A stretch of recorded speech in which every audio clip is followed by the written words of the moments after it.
মনোবিজ্ঞানে একটা চমৎকার টার্ম আছে যাকে বলা হয় হ্যাডোনিক ট্রেডমিল। সহজ ভাষায় মানুষ যখনই নতুন কোনো জিনিস বা সাফল্য পায়, কোনো কাজে সফলতা পায়, সাময়িক আনন্দের পর সে আবার তার আগের যে সাধারণ মানসিক অবস্থা সে অবস্থায় ফিরে আসে এবং আরো নতুনের পেছনে সে ছুটতে থাকে। সন্তানদের ক্ষেত্রেও এরকমটাই ঘটে। আজ নতুন সাইকেল দিলে কাল দেখবেন সে একটা আইফোনের জন্য আপনার কাছে বায়না করছে। তাহলে উপায়টা কি?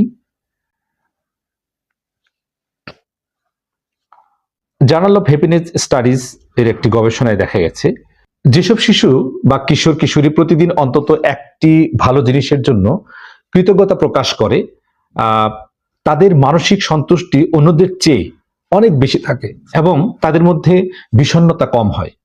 এর জন্য কি করবেন? প্রতিদিন রাতে ঘুমানোর আগে সন্তানের সাথে একটি খেলা খেলবেন।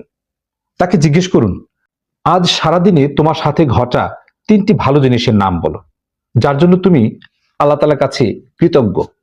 এটি তাদের মস্তিষ্ককে অভাবের দিকে নয় বরং যা আছে তার দিকে তাকাতে অভ্যস্ত করবে। তো যে পয়েন্টটি করবেন,